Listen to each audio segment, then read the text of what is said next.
Paul, that was quite a moment between you and Rudolph Giuliani. I wonder if that had gone on a little longer, just what might have happened in that little mini debate within the debate that happened tonight. Maybe he'll debate me on foreign policy. I'd be delighted to debate him on foreign policy, where we each got to explain our positions. The question that kept coming up for you was that you are not saying the same things the other Republican candidates are saying. You seem to be not in sync with what the party itself is saying.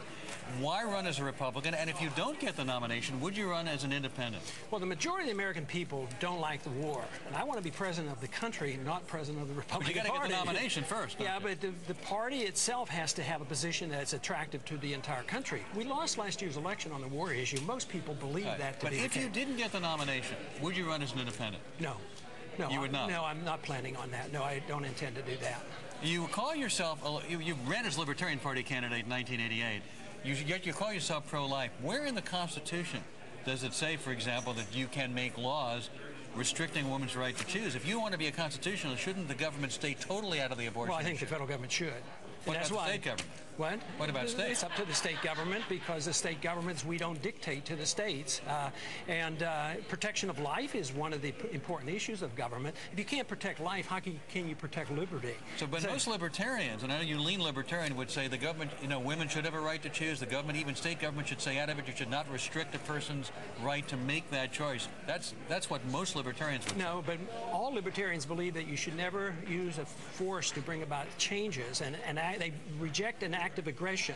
A fetus is alive, it's human, and has legal rights. If you kill it, Ron, you have committed an act of aggression. I want to go back to this exchange you had with Mayor Giuliani here for just a second. Are you suggesting the United States of America caused the attack on 9/11?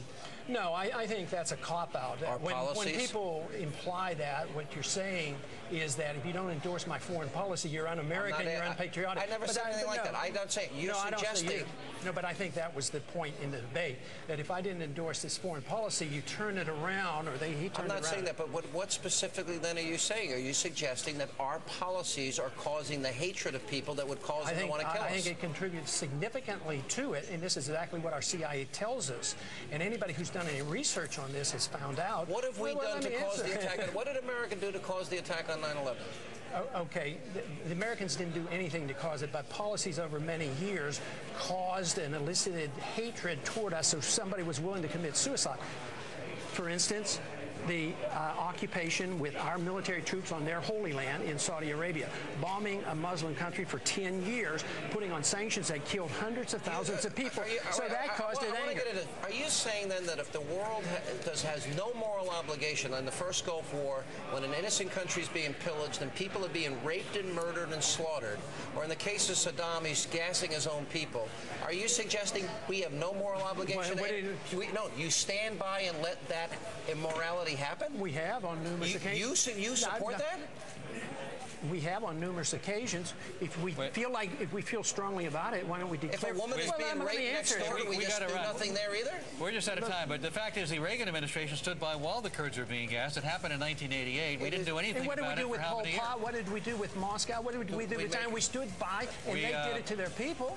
We got to run. You would stand by and do that. I would not. No, I think that's immoral. Well, would you have the courtesy to ask the Congress to declare war? Would you follow the Constitution? We did declare war. The authorization, use of force, we got to run. There's no place in the Constitution that says specifically. We got to run, guys. The Kurds were gassed, and we stood by for years until we gave them the gas. We gave them the gas. We're not responsible for what happened on 9/11. They're going to keep debating. More on the other side of the debate.